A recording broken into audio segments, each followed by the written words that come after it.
1992년 11월 29일 미국 미시간주의 어퍼 페닌슐라의 작은 마을에서 자신의 개들과 친정에서 키우는 개까지 모두 5마리의 개를 데리고 산책 나갔던 35세의 간호사 주디가 돌아오지 않자 가족들은 걱정을 합니다. 이때 주디가 데리고 간 개들 중에 한 마리만 집으로 돌아왔고 가족들은 이때까지만 해도 주디가 먼저 돌아왔던 개를 잃어버린 줄 알고 찾고 있느라 못 들어오고 있을 거라 생각하고 주디를 찾으러 나갑니다. 하지만 그들이 발견한 것은 숲에서 쓰러져 있던 주디였습니다. 그녀의 몸을 돌려보았을 때 그들은 그녀의 몸에서 총상을 발견했습니다. 곧 신고를 받은 경찰이 출동했습니다.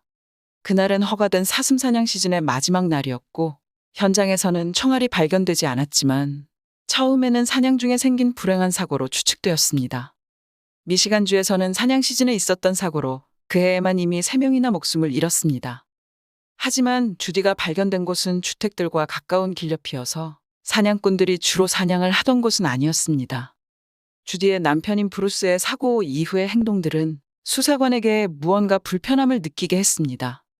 브루스는 이런 사고가 나지 않도록 눈에 띄는 주황색의 조끼를 입었어야 했는데 입지 않아 사고가 난 것이라며 주디를 비난했고 부인을 잃은 지 얼마 지나지 않아 주디의 친구에게 스키 여행을 제안하는 등 갑자기 사고로 아내를 잃은 남편의 행동이라기에는 좀 많이 이상해 보였습니다. 두 사람은 1978년에 결혼한 결혼 14년 차의 부부로 두 사람에게 3살 된 딸이 있었습니다. 사고 당일 그들 가족은 주디의 부모님 댁에서 가족 모임을 하기로 되어 있었습니다. 브루스는 사람들과 사냥을 했고 주디는 강아지들과 산책을 했었는데 주디의 사고가 있었던 거였지요. 브루스는 주디가 간호사로 일하는 병원에서 사무직 직원으로 일하고 있었습니다. 직장에서 브루스는 인기가 많은 직원은 아니었습니다. 생각을 거치지 않고 말을 하는 것 같다는 것이 직장 동료들의 평가였습니다. 실제 브루스에 관한 수상한 의심은 한 동료 직원의 제보로 더욱 깊어졌습니다. 그 직장 동료의 이름은 게일이었는데요. 그녀도 이미 가정이 있는 사람이었는데 주디의 사고가 있기 전부터 불필요한 대화를 시도하며 자신에게 접근하는 브루스에게 불편함을 넘어서 불쾌함까지 느끼고 있는 상태였습니다. 주디와 친한 사이는 아니지만 서로 안면이 있는 상태였기 때문에 게일은 브루스의 이런 접근이 더욱 불쾌했습니다. 주디의 사고 몇 주 후 브루스는 연락도 없이 몇 가지 상자를 들고 게일의 집 앞으로 불쑥 나타나 생전에 자신의 아내 주디가 게일을 좋아했으니 아내도 당신이 이걸 갖기 원할 거라며 가져온 상자들을 주고 갑니다. 상자 안에는 옷들이 들어있었는데 심지어 게일과 주디는 체격이 달랐기 때문에 그 방문은 게일에게 참 뜬금없게 느껴졌습니다. 상자에는 주디가 게일에게 쓴 편지가 들어있었는데요. 그 편지의 내용이 정말 터무니가 없습니다. 자신은 브루스와 14년째 결혼 생활 중이지만 이제 자신과 브루스는 더 이상 같은 곳을 보고 있지 않으며 이 편지를 받는 게일 당신이 브루스가 믿는 유일한 여자라고요. 브루스에게는 이제 새 여자친구가 필요할 거라며 당신이 브루스에게 잘 맞는 여자친구를 소개해주라고 말합니다. 심지어 추신란에는 그가 성인들의 시간을 보낼 때 아주 능숙하다는 TMI까지 적혀 있었습니다. 자기에게 추근돼서 너무 싫은 직장 동료 남자가 최근 아내를 잃었는데 다짜고짜 사이즈와 취향도 맞지 않는 그의 아내가 생전에 입던 옷들이 들어있는 상자를 주고 돌아가고 그 상자 안에는 그 남자의 아내가 썼다는 편지가 들어있는데 남편이 여자친구가 필요할 거라 하질 않나 별로 알고 싶지 않은 잠자리에서 어떤 짓까지 써놨다니 이 편지를 읽었을 그녀가 안쓰럽기까지 합니다. 게일은 수사관들에게 자신이 받은 이 불쾌하고 어처구니 없는 편지를 제출합니다.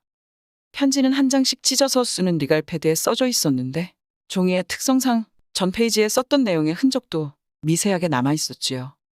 편지가 쓰여졌던 페이지 바로 윗장에는 도착한 편지 내용을 연습한 흔적이 있었고 필적 감정결과 상당히 느린 속도로 쓰여진 필체이며 사망한 주디의 필체를 위조해서 다른 사람이 쓴 편지임이 밝혀졌습니다. 물론 그 다른 사람은 브루스이겠지요.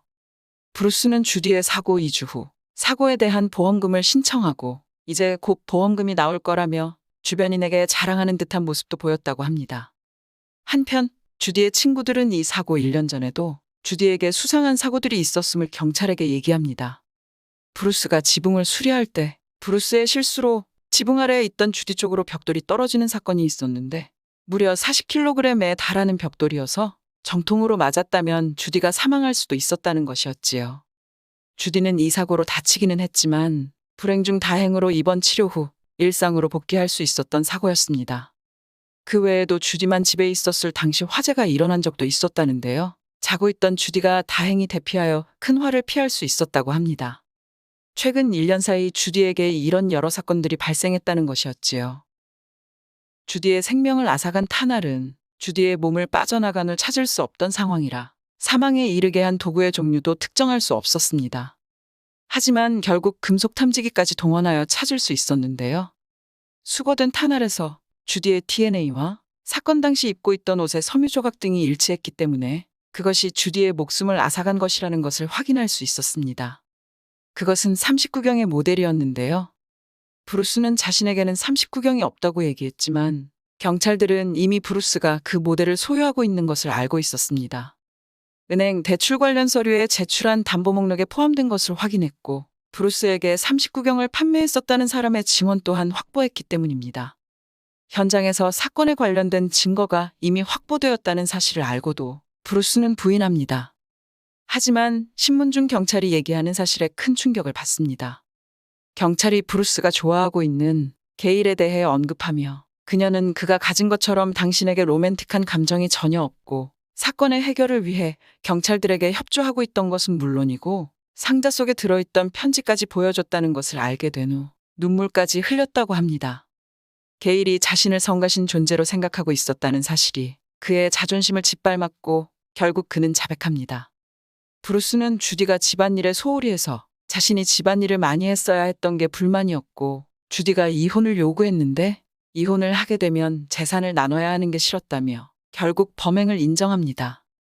하지만 재판에서는 자신의 자백이 강요에 의한 것이었다며 범행을 부인합니다.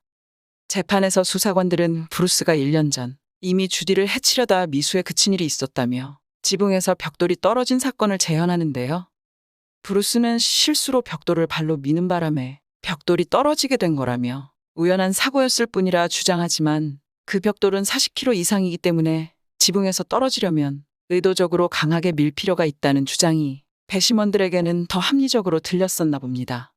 불쾌한 편지를 받았던 주인공 게일도 증언석에 앉아 재판에서 증언했다고 하는데요. 게일의 증언을 듣고 브루스는 울기 시작했다고 하네요. 1994년 1월 21일 브루스는 1급 살인 혐의로 가석방 없는 종신형을 선고받고 현재 복역 중이라고 합니다. 아빠에게 엄마를 잃은 두 사람의 딸은 주디의 남동생 부부가 입양했다고 합니다.